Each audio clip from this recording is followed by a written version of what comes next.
I was 9 the first time my dad took me to a job site. Not a Saturday morning tag-along. I mean, hard hat, steel-toe boots, safety vest that hung down to my knees. He handed me a clipboard and said, "Don't just watch, pay attention."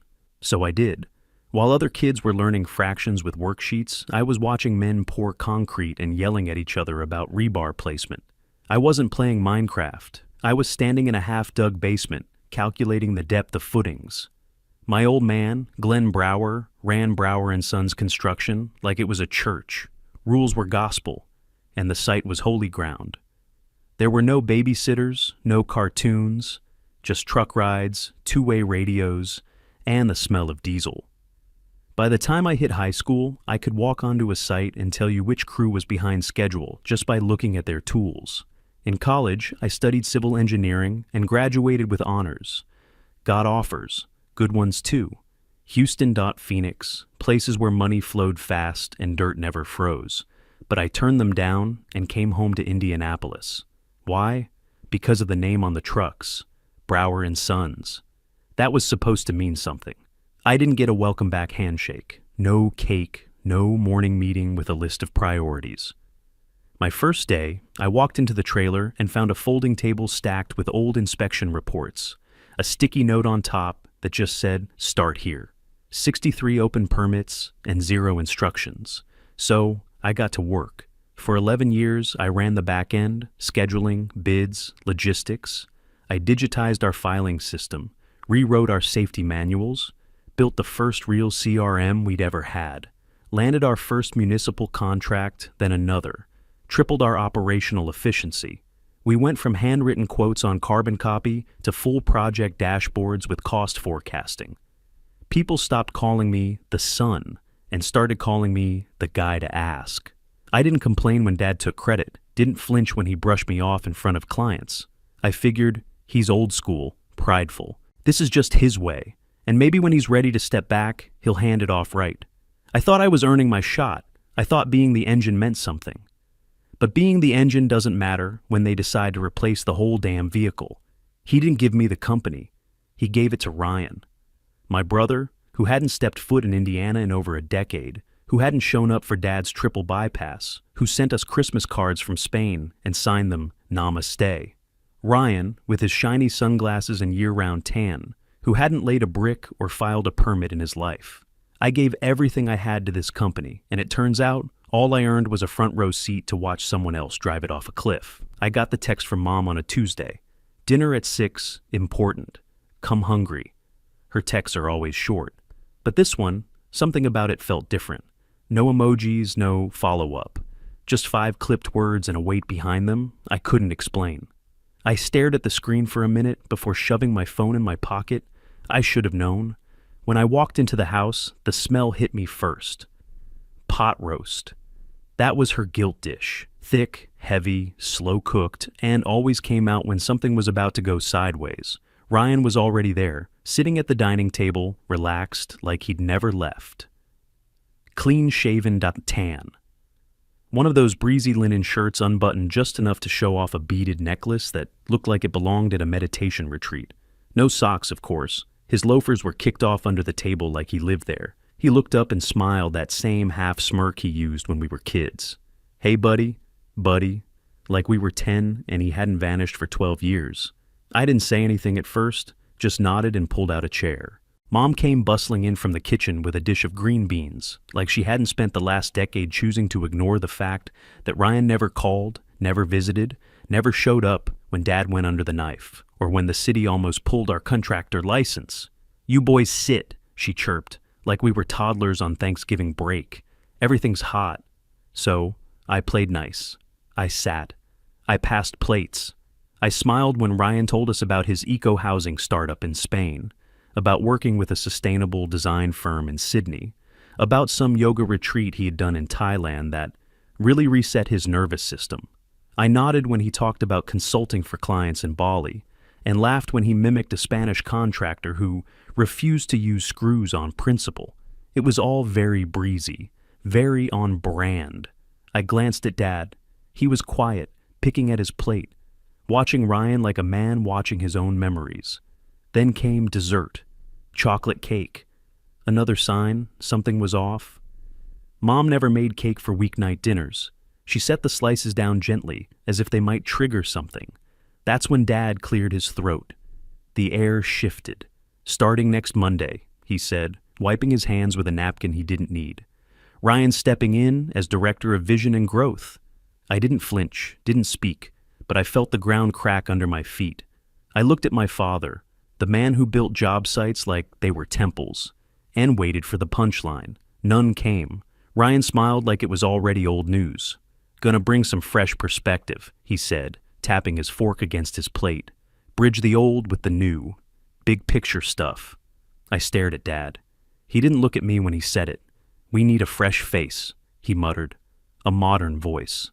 Someone bold." I nodded slowly. Not because I agreed, but because if I didn't move, I might actually break the chair I was sitting in. Bold, that's what this was. Replacing the guy who worked weekends, managed contracts, and held this company upright during 2 recessions, with the one who spent his 30s perfecting his downward dog in hostels across Southeast Asia. I finished my cake. I thanked my mom. I stood up and said goodnight. And as I walked out the front door, I realized something. They weren't handing him a title. They were handing him my legacy. A week later, I asked for the master file on Keystone Heights. It was a simple request, just a quiet Tuesday morning in the office. I knocked on Dad's door, poked my head in, and said, "Hey, I need the Keystone package. Legal wants a site logistics update." He didn't even look up from his desk, just flipped a page and muttered, "All ready with legal, check the archive drive." That was strange. We never send out the only version, not for a job that size, not for a job that mattered. Keystone Heights wasn't just another subdivision. It was a multi-phase, multi-million-dollar residential contract, the kind of project you build your next decade around. It was ours because I chased it for 18 months, because I met with the zoning board every Tuesday for a year, because I fought like hell to win it. So when he said to check the archive, I did. Nothing. I searched by job number, by keyword, by folder path. I even checked the private exec docs folder that only 3 people in the company had access to. Still nothing. Not in the cloud, not on the local drive, not in the RAID backup server we paid extra to keep off-site. That wasn't just careless. That broke Dad's own rule, one he'd hammered into me since I was a teenager. Always keep one version in-house, one you can touch, one you can see. So, I went downstairs. The document room hadn't changed in 20 years. Same steel shelves, same beige paint, same faint smell of paper and humidity. I started combing through the old project logs, fingers trailing along dusty binders with handwritten spine labels. 2006 soil surveys, 2008 bids, 2011 water table reports. Then I saw it, a thin black folder wedged between binders. No label, no date. I pulled it out. Inside were just 3 pages, but they hit like a wrecking ball. Ownership transfer. 68% to Ryan, 20 to Dad, 12 to Mom. Nothing for me, nothing. I stared at the signatures. Dad's, Mom's, Ryan's, looking rushed and unfamiliar, like he barely read what he was signing. But mine, absent. Because I wasn't invited. This wasn't about a title anymore. This wasn't about roles or departments or who brought in what contract. They had sold it, the whole damn thing. Gave away the keys to the kingdom and left me standing outside. The folder trembled in my hands. Or maybe that was just me. I don't remember how long I stood there. Could have been 5 minutes. Could have been an hour.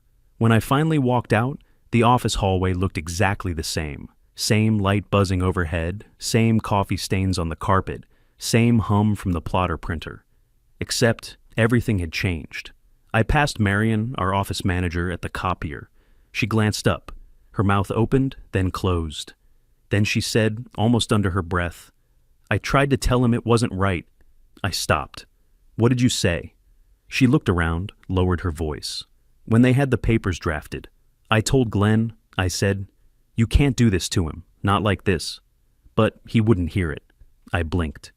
"You knew?" "I didn't know everything," she said, voice shaking a little. "But I knew enough to know it wasn't fair." I nodded once, just once. Then I walked out, not in a rage, not in tears, just calm, empty, like a firefighter leaving a house he couldn't save, standing in the street, watching everything he built collapse under the weight of someone else's match. The only difference was, this time, the fire had my last name on it. 2 days later, Marion called me. Her voice was tight. "You need to see this." I didn't ask questions, just grabbed my keys and drove. I still had my old ID badge in my glove box, out of habit more than anything. I hadn't set foot inside Brower & Sons since I walked out of that document room. The badge still worked. Marion met me near the back stairwell. No greeting, no small talk. She just turned and walked. We passed the kitchen, the mezzanine, the safety board, still pinned with a photo of me under January site leader. Funny. She led me to conference room A, the one with mirrored glass and built-in projector. I stood just outside the door, watching from the side no one could see through. Ryan was in there, sleeves rolled, pointer in hand, pacing like some kind of tech CEO. A glowing pitch deck filled the wall behind him. The title slide read, Keystone Heights, Future Ready. Housing. I didn't move. I didn't breathe because I already knew what was coming. The next slide popped up. A site overview, color-coded zones, phasing plan, utility sequencing. It was mine, down to the same shade of blue I'd picked to highlight mixed-density units. Then came the elevation mock-ups, the same ones I'd sketched out on my tablet during a red-eye flight to Tampa. The next slide mirrored my traffic flow analysis. Same language, same charts. Even the footnotes. It wasn't inspired by my work. It was my work. He hadn't changed a damn thing. Just slapped his name on the front and added a few buzzwords. Eco-synergy. Smart growth. Human-centric experience. He clicked to another slide. A bullet list. 5 points, neatly stacked. I'd written those bullets one night at the office, half-eaten sandwich in one hand, keyboard under the other. He called it a vision forward. I called it theft. Marion glanced at me, whispering, "I tried to stop him. He said you weren't coming back, that it was all open now." "Are my files still time-stamped?" She nodded. "All of them. I checked before I called." I exhaled through my nose. Not anger, not even surprise anymore. Just cold calculation. He really thought I walked away empty. He forgot I built the damn map they're using. He forgot whose initials are buried in the metadata, whose spreadsheet formulas hold the whole phasing plan together, whose zoning notes got that parcel rezoned from mixed use to high density. I looked down at my phone, opened my email, drafted one line, subject, IP violation, Keystone Project. I typed it out with steady fingers, attached the original files, timestamps, comparisons, every CAD export, every dated revision, every email chain that proved the work was mine. Then I CC'd legal, then Dad, then Ryan, and then our biggest client, Martech Developers. Before I hit send, I paused, watched Ryan throw up a new slide on the screen, talking about phase-first sustainability, like it was a term he didn't just pull out of thin air. I hit send. The email was gone, but I wasn't. I waited 5 seconds, then 10, then I walked away. Marion followed me down the hallway, voice low. "What happens now?" I didn't turn around, just said, "Now we see if the house Ryan stole is strong enough to survive its own foundation cracking." I picked a neutral place, Calvin's Diner, the one on 16th with the chipped Formica booths and the jukebox that only plays Springsteen and early Fleetwood Mac. Dad used to take me there on Saturdays before site visits. Back when we still built things together, I got there early, picked the corner booth by the window, and ordered black coffee I didn't want. I laid the flash drive on the table like a piece of evidence. He showed up 12 minutes late. That part never changed. He walked in like he still owned the street. Slow steps, scanning the room like he expected someone to clap. The waitress waved at him. He didn't wave back. He slid into the booth across from me. Didn't say a word. I plugged the flash drive into my laptop, took a deep breath, opened the file, side by side, my original Keystone Heights plan and Ryan's shiny new pitch deck. Identical structure, same slide titles, same color palette, same phasing logic, same spreadsheet tabs, in the same order, with the same pivot table formulas I used to calculate contractor schedules. I didn't look at him, just zoomed in on the metadata, created by T. Brower. 7 months ago, then I turned the screen toward him. "This," I said, "is the plan I built. the one I stored in our secured archive until it went missing. He blinked. Just once. I slid the flash drive across the table. You've got 48 hours. Acknowledge it. Or I take it to Martech developers and the board. He exhaled through his nose, like a man tired of having to pretend. You walked out, he said flatly. I stared at him. Let the silence sit for a few seconds, then I said it. No, you pushed me. You just didn't expect me to land on my feet faster than you did. He finally looked up, and for the first time, I didn't see the hard-nosed, steel-boot foreman who used to bark orders across a foundation pour. I saw a man who realized he couldn't charm his way out of this. You're acting like we stabbed you in the back, he muttered. You did. He leaned back, arms folded, but his face betrayed him. That tiny twitch in the corner of his jaw, the slight shift in his posture. He wasn't in control anymore. He knew it. You really think this helps anyone? He asked. It helps the people who actually do the work, I said. It helps the crew who stayed when Ryan came in and turned the office into a TED Talk.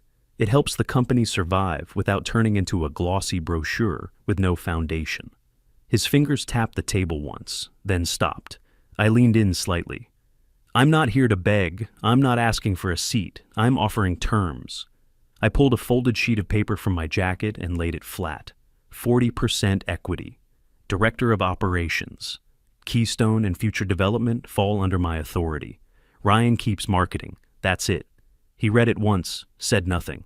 I added, non-negotiable. He stared at me like he was trying to find the version of me who used to just nod along and work late. But that guy was gone.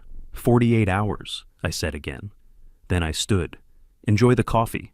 I left the flash drive and the contract on the table. Behind me, the bell above the diner door jingled, and I stepped into the sun. The sky was gray, the sidewalk wet, the smell of asphalt hanging in the air. It felt like a job site before the pour, stripped down, tense, waiting. But this time, I wasn't the one holding the rebar. They were, and I just handed them the blueprint. 2 days passed. No email, no text, no response.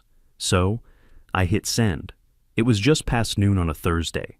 I opened my inbox, pulled up the draft labeled Keystone, IP breach, attached the evidence, time-stamped files, revision history, side-by-side deck comparisons, and added one line to the body. Project was developed without proper credit or permission. CC, Brower and Sons, Legal, CC, Ryan, CC, Glenn Brower, CC, Martech Developers, full board distribution. I hit send. Then I sat back and waited. By 3:30 p.m., Marion messaged me. Marion, Martech pulled out, effective immediately. Marion, Ryan's freaking out. Threw a chair at the whiteboard. Marion, your mom's trying to calm your dad down in the hall. Keystone wasn't just a big project. It was the project. The one that had Martech dangling a multi-year pipeline of government-backed housing contracts. It was going to be Brower and Sons' foothold into the future, our resume maker. The deal that proved we weren't just dirt and beams, we could innovate. Scale.compete. Without Keystone, the company looked fractured, unstable at the top, unprofessional at best, untrustworthy at worst. I didn't feel triumphant, I felt tired. This wasn't a gotcha moment. I didn't get up and pump my fists. There was no celebration, no victory lap. I sat at my desk, looked out the window of my apartment, downtown Indy humming along below, and realized how quiet everything had become. The part of me that used to hold it all up finally let go. They didn't think I had the stones to torch the bridge, but I didn't torch it. I just stopped carrying them across it. I stopped fixing problems I didn't create, stopped patching holes I didn't punch. Stopped protecting a last name that didn't protect me back. For years, I kept thinking, maybe next quarter, maybe next project, maybe the next time I hit a home run, they'll finally see me. But that day never came, and after a while, you stop asking to be seen. You start building your own road. Around 5 p.m., my phone rang. I didn't answer. It buzzed again, and again. Voicemail after voicemail. I let them pile up. By 6:15, Marion texted again. Marion, they're trying to figure out if they can do damage control. Glenn asked if I could call Martech and smooth it over. I told him no. Me, good. Marion, you okay? Me, better than I've been in years.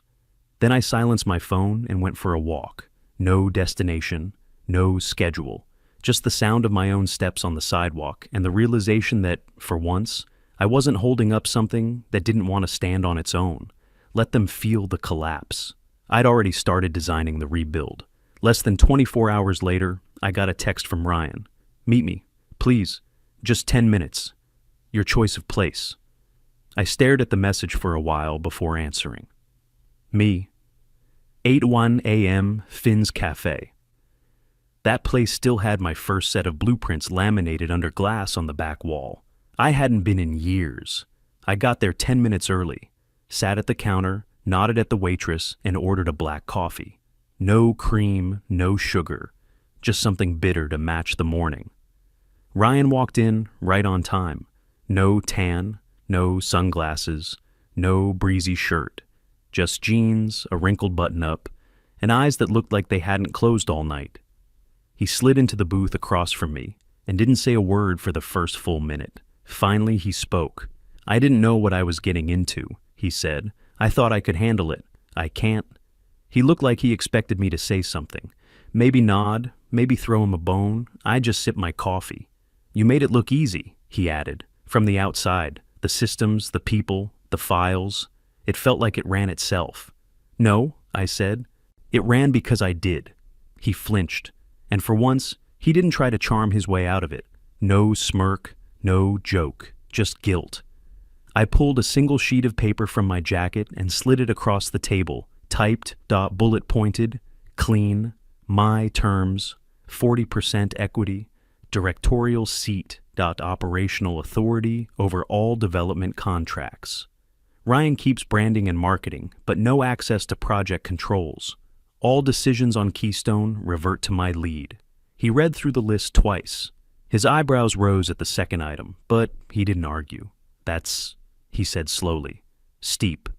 "So was stealing my work," I said. He looked down, folded the paper once, then again. Like a kid caught cheating on a test who finally realized he wasn't getting out of it. He didn't push back, didn't ask to renegotiate. He just nodded, slowly, quietly. I leaned back and said nothing. I'd said everything already. He looked around the cafe, let out a small breath. "I used to think you were just intense," he said, "like rigid, overly serious. But now, I get it." "I wasn't intense," I said. "I just gave a damn." He swallowed hard. "You're gonna make it work, aren't you?" "I already did," I said. He stood. I stayed seated. "Thanks for meeting me," he said. I didn't answer. He left. By the time the check came, I was already halfway through my second cup. I paid in cash and left a good tip. The waitress smiled like she could feel the weight that had just shifted. Later that night, his assistant emailed me directly. Subject, legal meeting, confirmed date. Friday, 10 a.m. Location, 242 North Delaware Street. Parties, Ryan Brower, Glenn Brower, Thomas Brower. Purpose, equity and operational agreement review. I stared at the screen for a long second. Not because I was nervous, but because, for the first time in weeks, I wasn't fighting uphill anymore. Ryan had blinked, and the house that burned me, it was starting to tilt my way. I walked into the law office at 9:58 a.m. No handshake, no eye contact. Just a worn leather folder tucked under my arm, and my lawyer, Denise, trailing close behind. She didn't say much. She didn't have to. Her presence alone said everything. The receptionist led us to conference room 3B. Glass walls, long table, coffee. Nobody drank. Ryan was already inside. He looked worse than he had at Finn's. Pale, hollow-eyed, hands clasped tightly in his lap, like he didn't trust them not to shake. No linen shirt, no cocky grin. Just quiet. Mom sat to his left.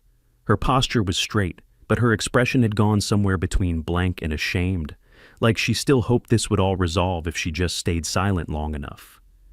Dad was at the head of the table, red-eyed, sleeves rolled, forearms resting on the table like he was bracing himself against a storm that already hit. He didn't look at me when I walked in. Good. I pulled out the contract. 40% equity, cut from Dad's share, not Ryan's. Directorial seat, effective immediately. final authority over all development and project operations, starting with Keystone. Ryan could keep his vision title, but all site work and client dealings would run through me. I slid the documents to the lawyer at the head of the table. 3 copies, I said. Let's get to it. The room was silent except for the sound of papers turning and a pen clicking. Ryan signed first. No hesitation, no speech. Just a quick scribble on the line, like a kid signing a detention slip. Then he slid the pen to Dad.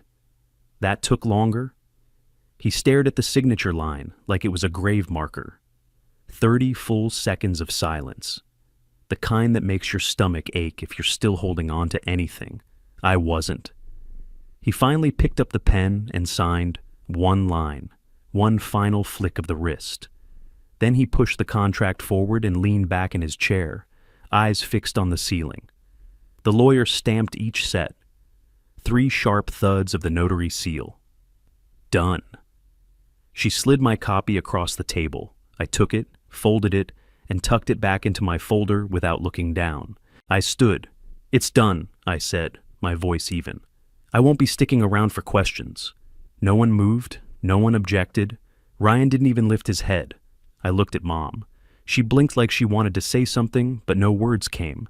That was fine. I wasn't there for words. I turned to go. Before I reached the door, Dad finally spoke, voice low, rough. You were always the engine, he said. I didn't see it. I paused, then I walked out. Not because I needed his apology, not because it made anything better, but because, for the first time in my life, the contract in my hand meant more than his words ever did. Acknowledgement. In legal ink, that's what I came for. And I got it. 3 months. That's how long it took to gut the rot and pour a new foundation. The day after the ink dried, I walked into the main office at 7 a.m. Sharp. No speech, no press release. Just a clipboard, a punch list, and a new access code to the executive server. First thing I did, audit the entire project management system. Permits, digitized, bid tracking, automated, doc contractor logs, synced to real-time dashboards. No more Excel sheets floating around like ghosts. No more paper files shoved in drawers no one opened. If you couldn't find it in 2 clicks, it didn't exist. Second thing, killed unpaid labor. No more help out over the weekend expectations. No more just put in a few extra hours and we'll figure it out. From now on, every time card was tracked, every overtime hour approved, every crew member clocked in through a mobile app. I rolled out by the 2nd week. Then came the meetings. 30-minute stand-ups. Daily huddles by project. No more wandering monologues or war stories from the 80s. Just facts, roadblocks, and next steps. And the bonus structure, performance-based, tied to deadlines, safety audits, and cost containment. Subs noticed, crew leaders stepped up. People stopped clock watching and started owning their sites again. By the 2nd month, one of our longtime investors called me. I don't know what the hell you're doing in there, he said, but I want to double my position before someone else does. The crew noticed too. I didn't walk around barking orders or asking for praise. I walked job sites like I always had, with my boots on, clipboard under my arm, and a pencil behind my ear. That's when they started calling me boss again. Not sarcastic, not to fill the silence, but because they meant it. Back in the office, I framed a single page for the wall behind my desk.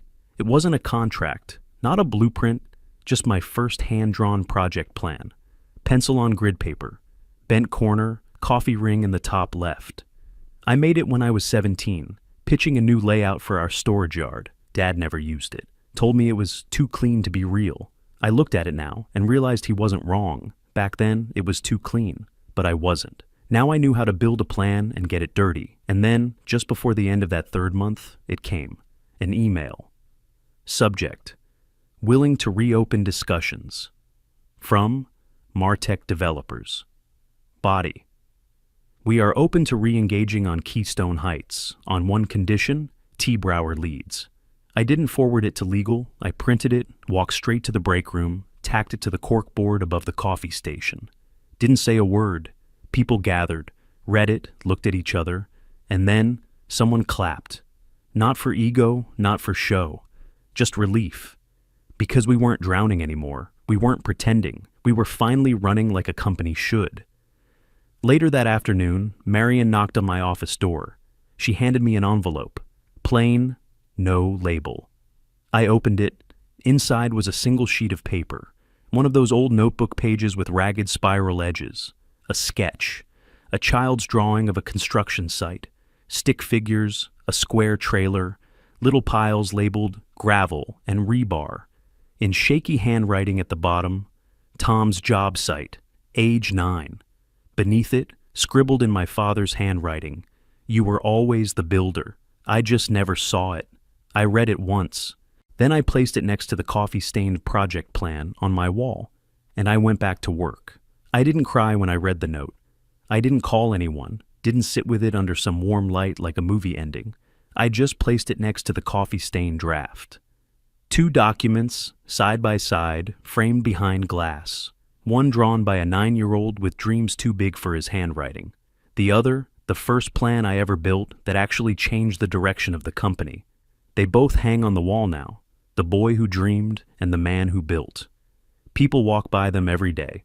New hires, foremen, even clients. They pause sometimes, read the caption under the sketch, trace their fingers along the smudge on the grid paper. But they don't ask questions. They don't ask who runs Brower and Sons. They already know. Not because of some sign on the door. Not because of the title on my email signature. But because when you walk through a building that's been poured right, that's been framed and leveled by someone who actually gave a damn, you feel it.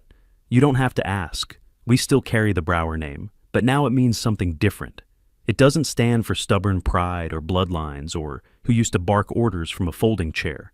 It stands for process, precision, quiet leadership. It stands for the people who actually show up before sunrise, clipboard in hand, ready to pour. I didn't win by screaming. I didn't win by being louder or by matching chaos with chaos. I won by refusing to be erased, by showing up every day until the work spoke louder than the name at the top of the paychecks. And when Dad's old friends come through for visits, they still try to pull me aside. They ask if things feel different now, if the company still feels like his. I just smile, because no, it doesn't. It feels like ours, but it functions like mine. Last week I stood out on Lot 17 of Keystone, final phase of the build, fresh sidewalk.